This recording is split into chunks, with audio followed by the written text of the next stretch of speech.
Hello दोस्तों, नमस्कार। मैं हूं doctor Rashmi, MEd gold medallist, NET qualify. एक बार फिर से मेरे चैनल एजुकेशन विद रश्मि में आप सबका स्वागत है। दोस्तों, पावलोव का क्लासिकल कंडीशनिंग थ्योरी में उनका जो एक बैकग्राउंड था उस पर बात हो चुकी है।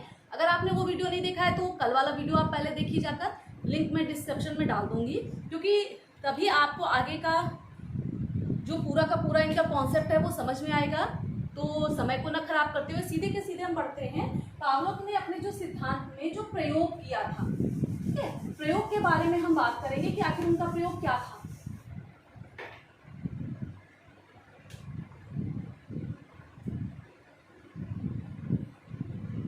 ठीक है, क्लासिकल कंडीशनिंग थ्योरी का जो प्रयोग था, ठीक।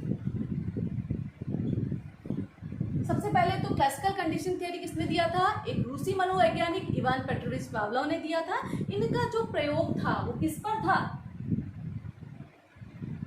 कुत्ते पर था।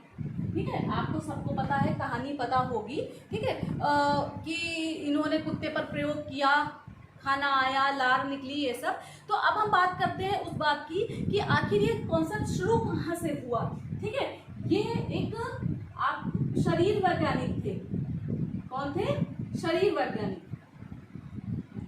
और ये पाचन क्रिया पर अध्ययन कर रहे थे, जिसके लिए इनको क्या दिया गया था? 1904 ईस्वी में नोबेल पुरस्कार भी दिया गया था। तो क्या हुआ कि इन्होंने एक नियंत्रित कक्ष तैयार किया। ठीक है, ध्वनि रहित बिल्कुल नियंत्रित कक्ष इन्होंने तैयार किया, जिसमें कुत्ते को क्या किया? यंत्रों के बीच में बांध दिया। ये चेक क्या कर रहे थे? पाचन क्रिया, यानी ये पाचन क्रिया का अध्ययन कर रहे थे कुत्ते की। उसी दौरान क्या हुआ कि जैसे ही, हालांकि ये नियंत्रित कक्ष था, ध्वनि रोधी कक्ष था, अंदर की आवाज बाहर नहीं जाती, बाहर की आवाज अंदर नहीं जाती, लेकिन जैसे ही सडनली उसी में बीच में एक प्रक्रिया क्या घटी, यानी कि इनका कोई ये इसी की यही सिद्धांत पर ये प्रयोग कर रहे हो पावलोव, ऐसा कुछ भी नहीं था। जो भी हुआ वो सडनली हुआ, अचानक हुआ, जिसको इन्होंने महसूस किया कि कुत्ते के लिए खाना लाया जाना था, और जैसे ही खाना लाने वाला अंदर आता है और कुत्ता उसके पैरों की आहट सुनता है, वैसे ही कुत्ता लार बहाना शुरू कर देता है।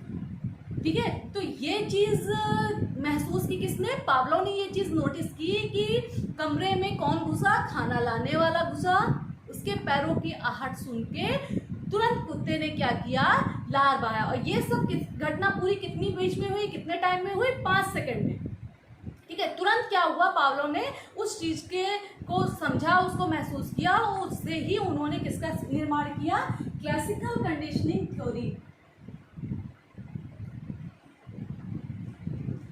का वहीं पर जन्म हो गया, और वहीं से इसका निर्माण चालू हो गया। ठीक है, तो अब जो कुत्ते की जो अध्ययन किसका हो रहा था? एक क्वेश्चन एग्जाम में पूछा गया कि जो लार ग्रंथियां थी उसको क्या कहते हैं? पैरोटिक ग्लैंड। ठीक है, पैरोटिक ग्लैंड कहते हैं। तो उसका अध्ययन इनको करना था, क्योंकि ये पाचन क्रिया का प्रारंभ कहाँ से हो जाता है? ठीक है, हमारी पाचन क्रिया का प्रारंभ हमारे मुंह से ही हो जाता है, क्योंकि हमारी लार से खाना घुलते घुलते घुलते पहुंचता है, पेट तक पहुंचता है। तो वही ये अध्ययन सब चल रहा था उनका। सडनली एक घटना घटी, और कुत्ते ने क्या किया? खाने को देखे बगैर खाने लाने वाले के पैरों की आहट सुनकर ही क्या हुआ? उसमें लार यानी कि सलाइवा निकलनी प्रारंभ हो गई। ठीक है, अब यहाँ पर जो पावलोव थे, इन्होंने आगे कुछ स्पष्ट किया है क्रियाओं के बारे में, जो आपको पता होना चाहिए कि जो क्रियाएं होती हैं जो व्यक्ति की, 2 तरीके की होती है। पहले आपको इनको समझना होगा। एक तो स्वाभाविक क्रिया होती है,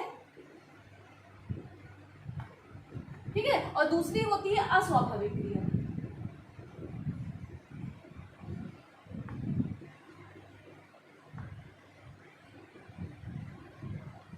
एक पॉइंट क्लियर करते चल रहा है, ताकि आपको सिद्धांत से संबंधित कोई भी कहीं पर भी कोई भी कंफ्यूजन ना हो किसी भी तरीके का। तो क्या हुआ कि क्रियाएं 2 तरीके की होती हैं। एक स्वाभाविक क्रिया, जो कि हर व्यक्ति में कैसी पाई जाती है? जन्मजात पाई जाती है। जन्म से ही उसमें उसमें वो क्रियाएं होती हैं क्या, और दूसरी होती है अस्वाभाविक क्रिया, जो क्या होती है, अर्जित होती है, जन्म से होंगी, वो सभी व्यक्तियों में पाई जाएंगी। रूप हो सकता है थोड़ा सा भिन्न हो, क्योंकि हेरिडिटी तो हर किसी की अलग होती है, लेकिन अस्वाभाविक क्रियाएं यानी कि जो हमने यहाँ से क्या किया, अर्जित कर लिया। किसके माध्यम से, या तो हमने अभ्यास कर लिया, या तो हमने प्रशिक्षण प्राप्त कर लिया और अर्जित कर लिया। अब भोजन को देखकर लार आना कैसी क्रिया है, जन्मजात क्रिया है, यानी कि जो हमारी भूख है वो क्या है, मूल प्रवृत्ति है। भूख मूल प्रवृत्ति है, जन्मजात प्रवृत्ति है, और भूख के लिए हम भूखे हैं, मेरे सामने भोजन आया और भोजन देखकर ही हमें लार आनी प्रारंभ हो गई। ठीक है, तो ये क्या कहा कि स्वाभाविक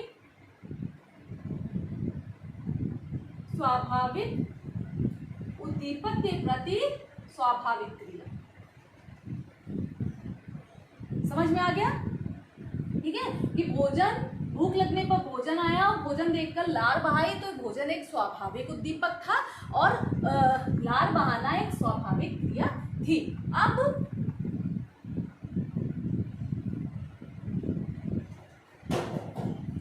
घंटी की आवाज पर लार का आना, क्या घंटी देखकर लार आती है किसी को स्वाभाविक रूप से? नहीं आती ना, लेकिन घंटी को देखकर लार आना, ये जो बॉन्डिंग हुई, ये जो कंडीशनिंग हुई, ये क्या थी, एक अस्वाभाविक क्रिया थी।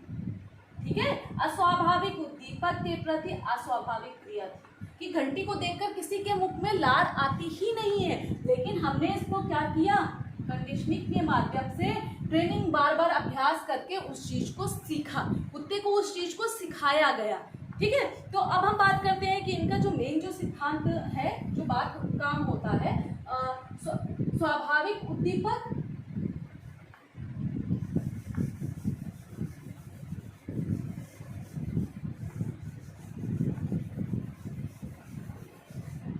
स्वाभाविक उद्दीपक यानी कि अनकंडीशनल स्टिमुलस, अनकंडीशनल स्टिमुलस। ठीक है, ये क्या है, स्वाभाविक उद्दीपक।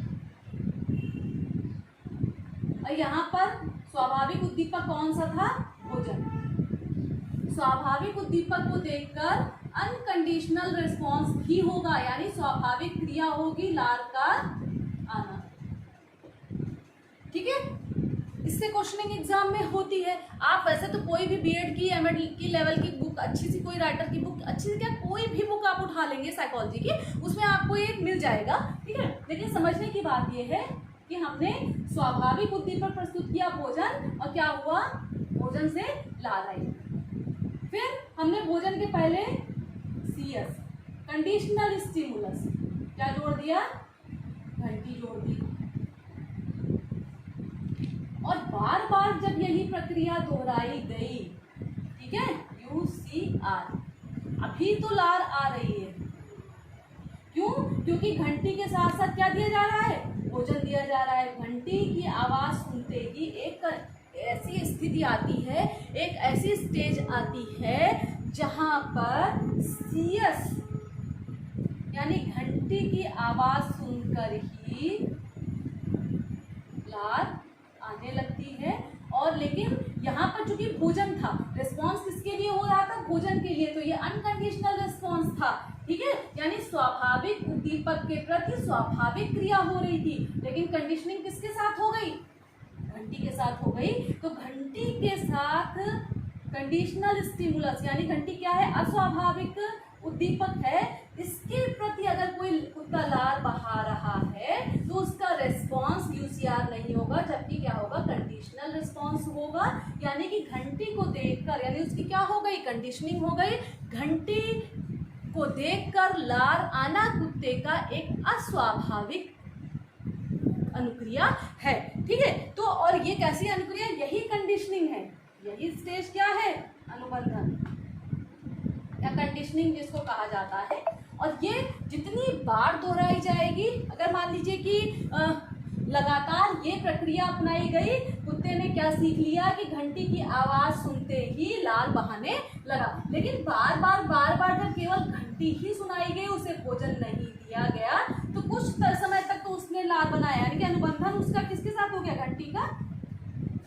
लार के साथ, लेकिन कुछ समय बाद इस प्रक्रिया का विलोपन हो जाता है। क्या हो जाता है? प्रक्रिया खत्म होने लगती है। कुत्ता जान जाता है कि केवल ये घंटी ही बजाएंगे, ये हमको खाने के लिए कुछ भी नहीं देंगे। छोटा बच्चा है, आप है, कोई शैतानी कर रहा है, आप उसको अपने पास बुलाइए, ठीक है, तो आपको ये देंगे वो देंगे, तो एक बार तो वो आपके पास आ जाएगा, उसकी पिटाई हो गई शैतानी करने पर। दोबारा जब पेरेंट्स या तिबारा चौबारा जब उसके साथ यही प्रक्रिया होगी तो वो तुरंत जान जाएगा, वो कहेगा मैं आपके पास नहीं आऊँगा, आप मेरी पिटाई करो, ठीक है। इसी तरीके से आप बच्चे को किसी भी चीज़ के लिए आप लालच दे रहे हैं कि ये कर लो वो कर लो, फिर थोड़ी प्रक्रिया के बाद क्या होता है, बच्चा जान जाता है कि आप उसके साथ ऐसा कुछ भी करने वाले नहीं हैं, ठीक है। तो शिक्षा के क्षेत्र में प्रयोग पर हम आगे बात करेंगे। तो इनका यही प्रयोग था,